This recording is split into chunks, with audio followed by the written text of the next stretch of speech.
Film की शुरुआत होती है वर्जीनिया के ग्रंथम शहर में, जहां पुलिस एक बंगले की इन्वेस्टिगेशन कर रही थी। इस बंगले में एक भीषण हत्याकांड हुआ था, जिसमें इस घर में रहने वाले बुजुर्ग पति पत्नी और उनका नौकर मारा गया था। लेकिन आश्चर्य की बात तो ये थी कि घर में बाहर से किसी के भी जबरदस्ती घुसने के कोई निशान नहीं थे।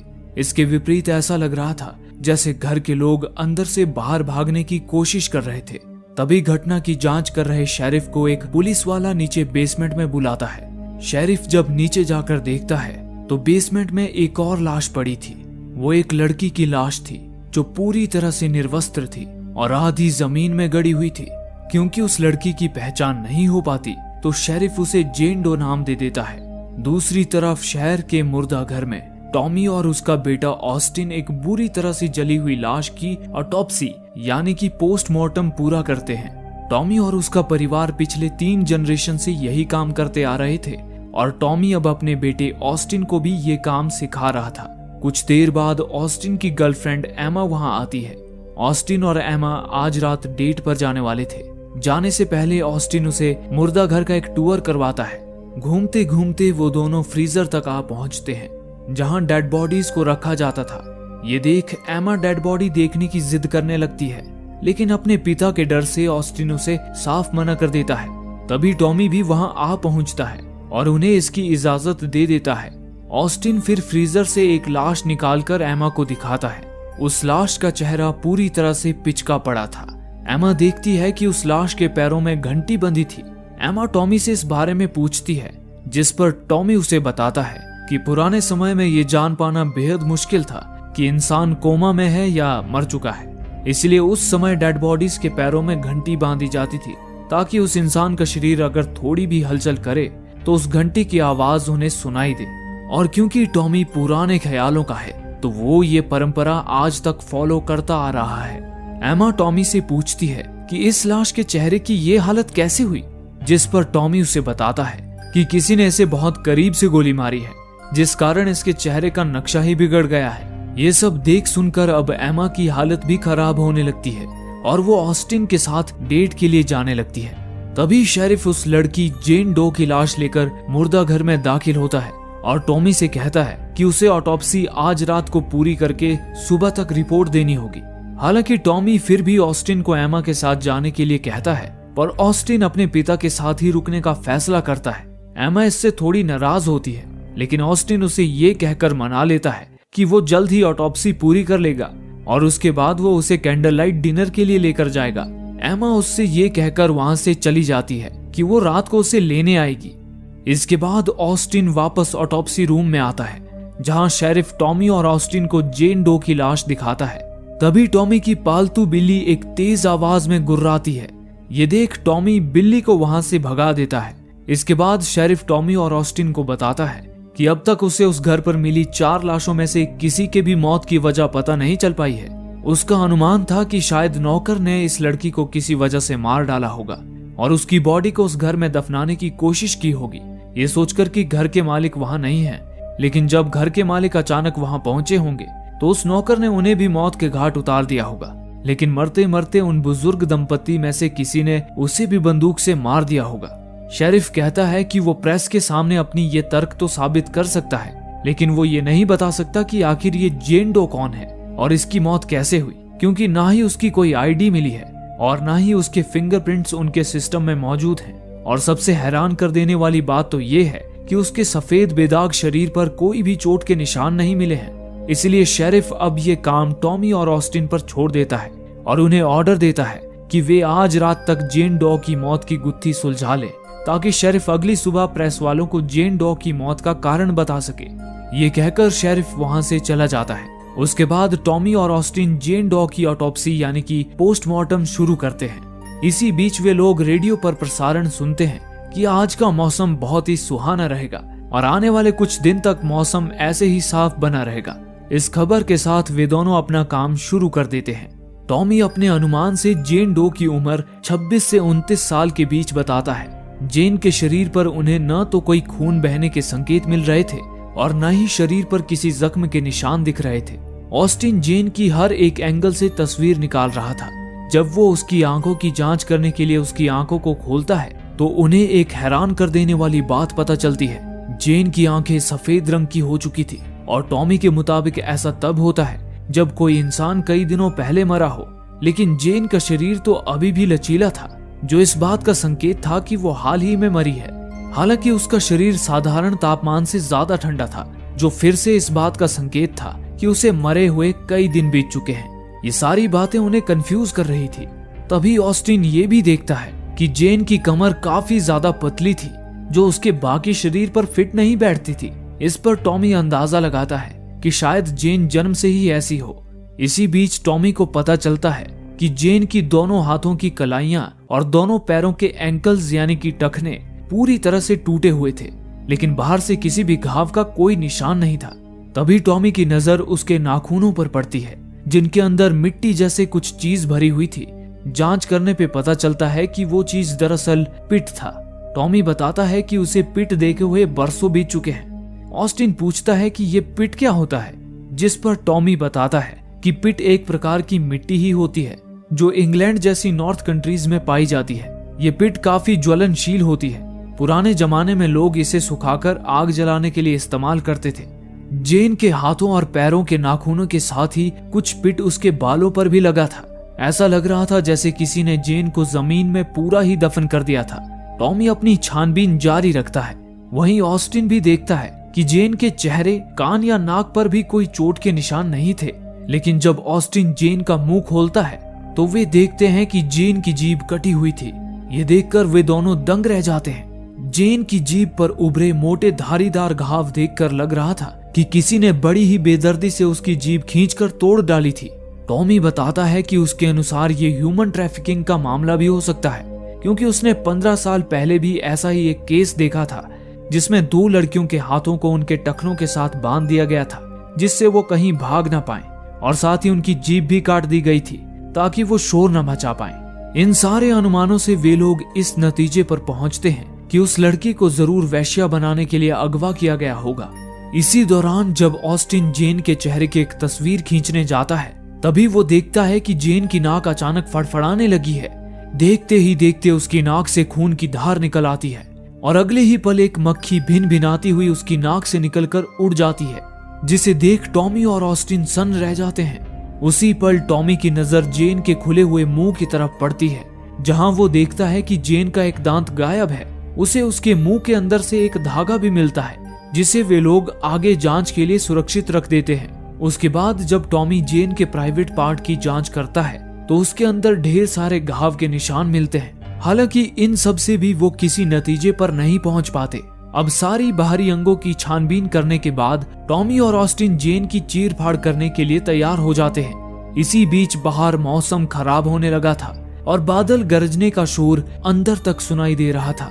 हालांकि इसे इग्नोर करते हुए दोनों बाप बेटे अपना काम जारी रखते हैं। ऑस्टिन जेन की गर्दन को उठाकर एक ब्लॉक पर रख देता है। फिर टॉमी जैसे ही उसकी छाती चीरने के लिए अपना चाकू उठाता है, उसी वक्त अचानक उन्हें जोर से बादल गरजने की आवाज सुनाई देती है और साथ ही उनके रेडियो पर कुछ डिस्टरबेंस आती है और एक गाना बजने लगता है, open up your heart and let the sunshine इन। लेकिन टॉमी और ऑस्टिन इस बात पर ज्यादा गंभीरता नहीं दिखाते और अपना काम जारी रखते हैं। टॉमी जेन की छाती से लेकर पेट तक एक चीरा लगा देता है। चीरा लगाते ही जेन के शरीर से खून की धार कुछ यूं बहने लगती है मानो कि वो जिंदा हो। ये देखकर टॉमी और ऑस्टिन के भी दिमाग के सारे तार हिल जाते हैं। टॉमी जेन की कमर के अंदरूनी अंगों को ध्यान से देखते हुए कहता है, इस लड़की की पतली कमर जन्मजात नहीं लग रही है। जिस पर ऑस्टिन पूछता है, तो फिर इसकी इतनी पतली कमर का क्या कारण हो सकता है? जवाब में टॉमी कहता है, बहुत लंबे समय तक कॉर्सेट पहनने की वजह से कमर में ऐसे बदलाव आते हैं। जिस पर ऑस्टिन कहता है, लेकिन कॉर्सेट पहनने का फैशन तो सदियों पहले ही बंद हो चुका है।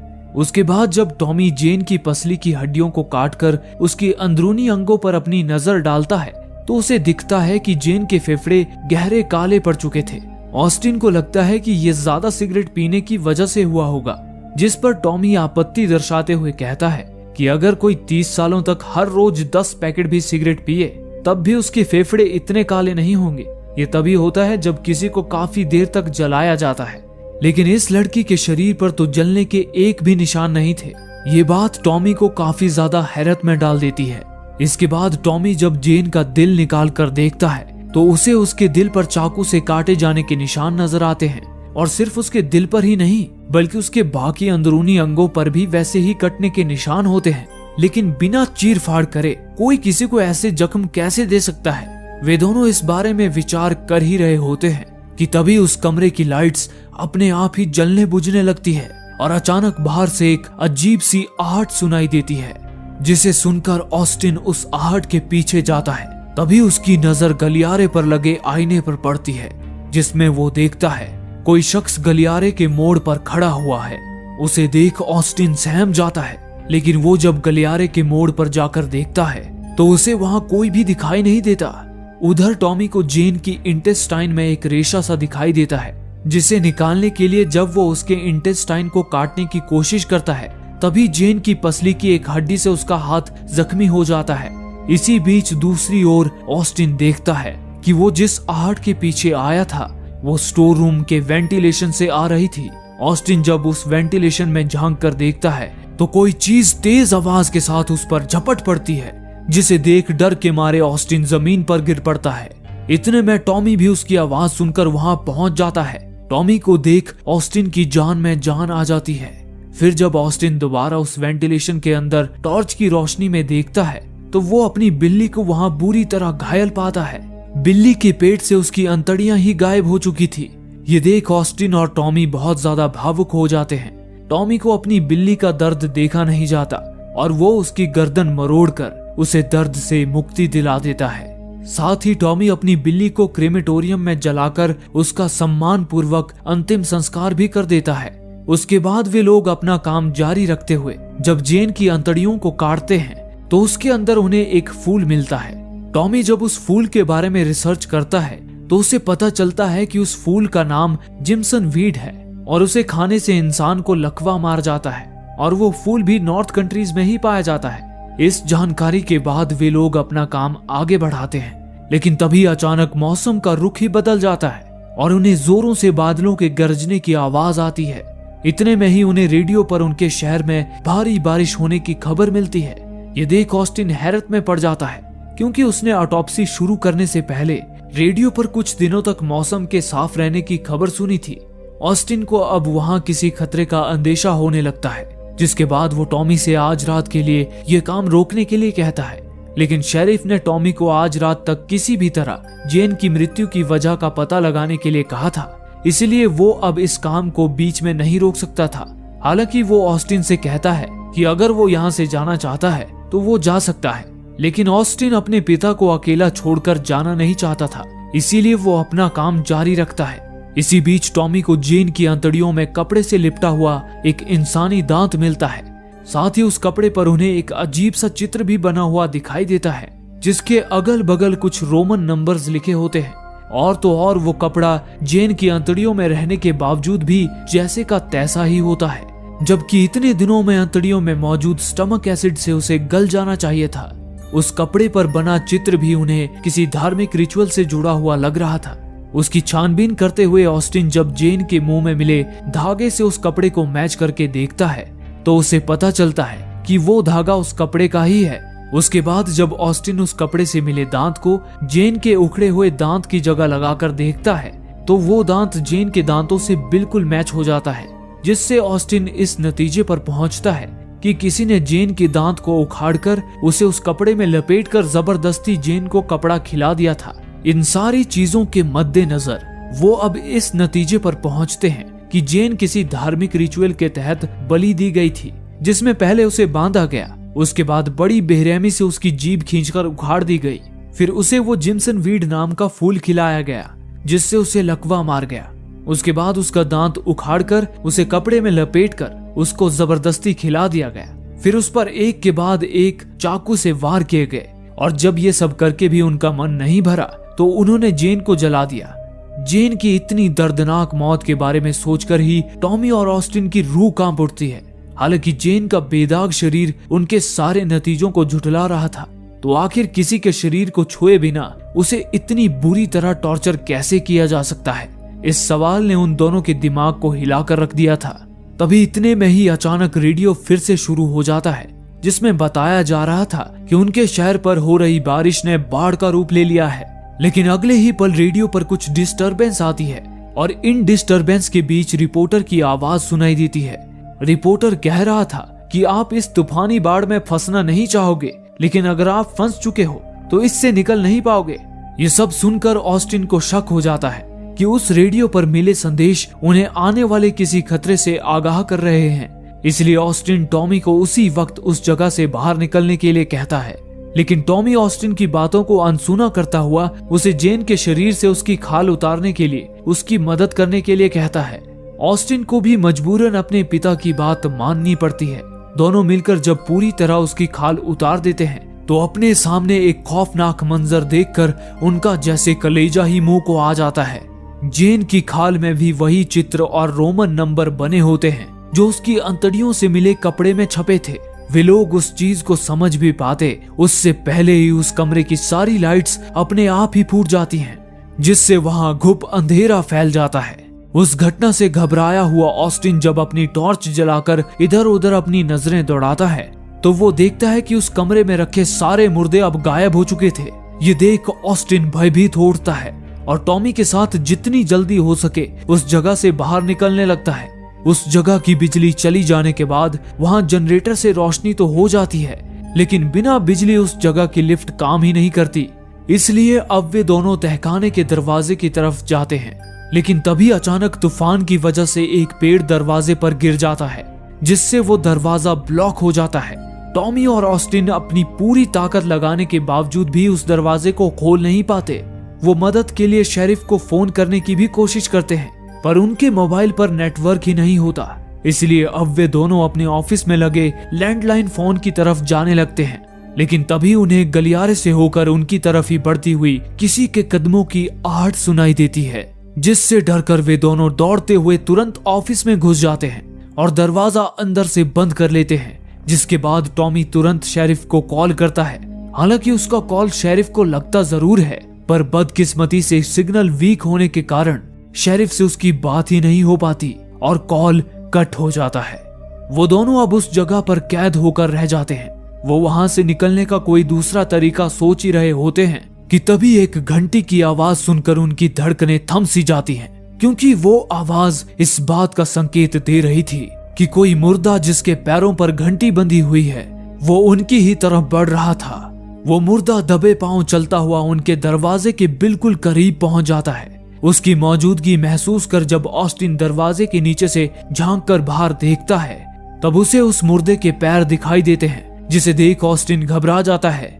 इतने में ही वो मुर्दा जोर जोर से दरवाजे को पीटता हुआ दरवाजा खोलने की कोशिश करने लगता है।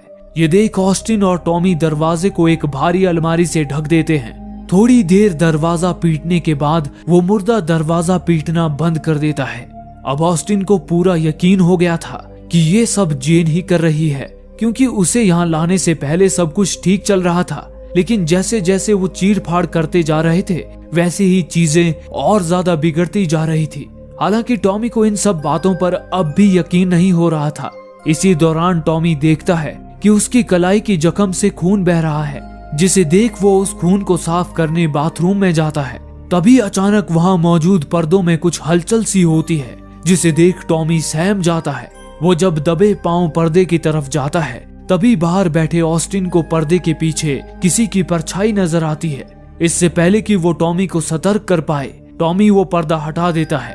हालांकि पर्दे के पीछे कोई नहीं होता। ये देख ऑस्टिन की जान में जान आ जाती है, लेकिन अगले ही पल कोई चीज टॉमी पर हमला कर देती है और उसी वक्त बाथरूम का दरवाजा भी अपने आप ही बंद हो जाता है।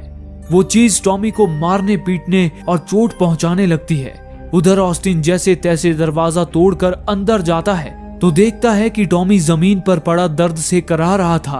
ऑस्टिन अपने पिता को उठाकर उनकी मरहम पट्टी कर देता है। इस घटना के बाद अब टॉमी को भी यकीन हो जाता है कि ये सब जेन ही कर रही है। इसलिए अब वे लोग जेन की लाश को ठिकाने लगाने के लिए वापस ऑटोप्सी रूम में जाते हैं। तभी वो गौर करते हैं कि जेन के जिन अंगों को उन्होंने शरीर से बाहर निकाल दिया था वो अब सड़ चुके थे, लेकिन जेन का बचा हुआ शरीर अभी भी बिल्कुल पहले जैसा ही था।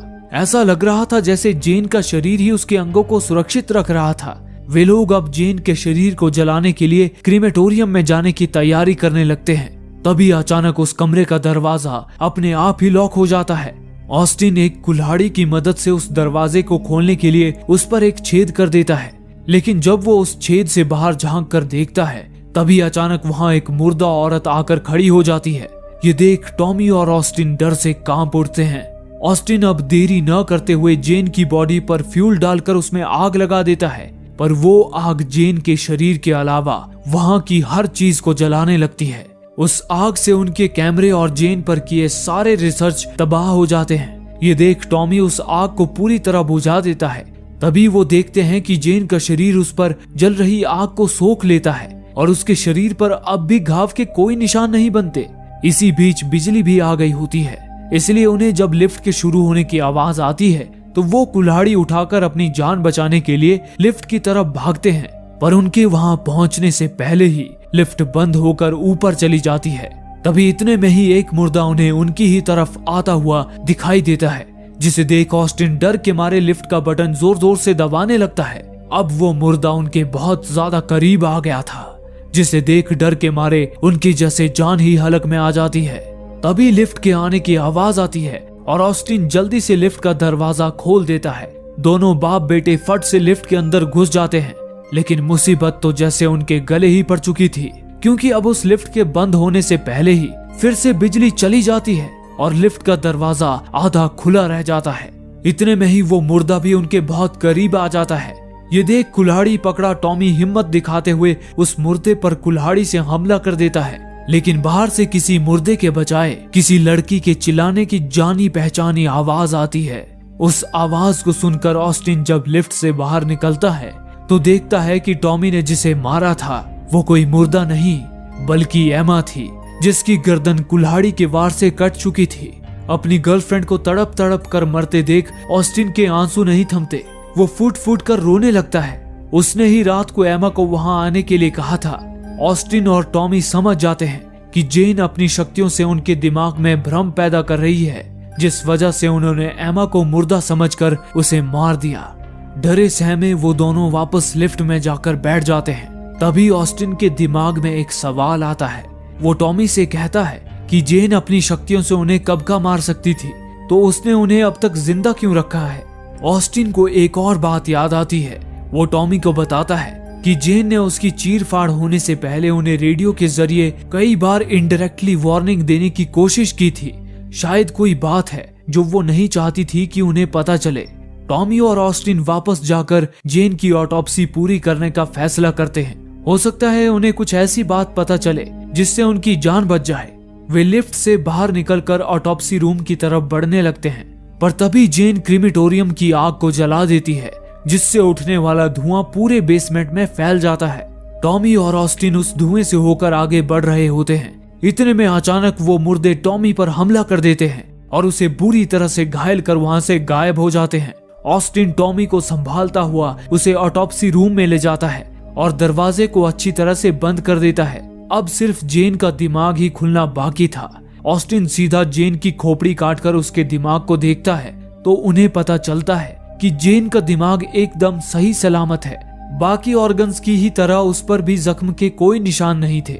ऑस्टिन जब उसके दिमाग के एक टुकड़े को काटकर उसे माइक्रोस्कोप में देखता है तो उसे कुछ ऐसी बात पता चलती है जिसके बारे में सोचकर ही ऑस्टिन और टॉमी भयभीत हो उठते हैं। जेन के दिमाग के सेल्स पूरी तरह से एक्टिव थे, जिसका एक ही मतलब था, जेन अभी भी जिंदा थी। यानी कि अब तक उन्होंने जेन के साथ जो कुछ भी चीरफाड़ की थी वो उसका दर्द महसूस कर पा रही थी। ये बात उन्हें अंदर तक झिंझोड़ कर रख देती है। लेकिन जेन के सारे अंग निकाले जाने के बाद भी जेन जीवित कैसे थी, ये सवाल उन दोनों को परेशान किए जा रहा था। टॉमी को लगता है कि कोई अदृश्य ऊर्जा जेन को अब भी जीवित रखे हुए है। इतने में ही ऑस्टिन जेन की आंतड़ियों से मिले कपड़े को अनजाने में मोड़ देता है। तब उस पर लिखे रोमन नंबरों के एक साथ मिलने से एक शब्द बन जाता है। वो शब्द होता है लेविटिकस 20:27। ये शब्द सुनकर टॉमी झट से बाइबल निकालता है और उसमें से एक चैप्टर खोलता है। उस चैप्टर का नाम था लेविटिकस 20:27। तभी ऑस्टिन को उस कपड़े पर एक साल लिखा हुआ दिखाई देता है, साल 1693। उसी समय टॉमी भी बाइबल में लेविटिकस 20:27 चैप्टर पढ़ता है, जिसमें लिखा था कि जो भी आदमी या औरत शैतान से संपर्क करने की कोशिश करती है उसे मार दिया जाए, क्योंकि वो एक विच यानी कि चुड़ैल है। ये सुनकर ऑस्टिन अपने पिता को बताता है कि 1693 वो समय था जब इंग्लैंड के लोगों ने कई जवान औरतों को विचेस बताकर भरे बाजार में जिंदा जला दिया था। यह घटना सैलम विच ट्रायल्स नाम से काफी प्रसिद्ध है। इन सारी कड़ियों को जोड़कर टॉमी और ऑस्टिन इस दिल दहला देने वाले नतीजे पर पहुंचते हैं कि जेन की हत्या भी साल 1693 में सैलम विच ट्रायल्स में ही हुई होगी।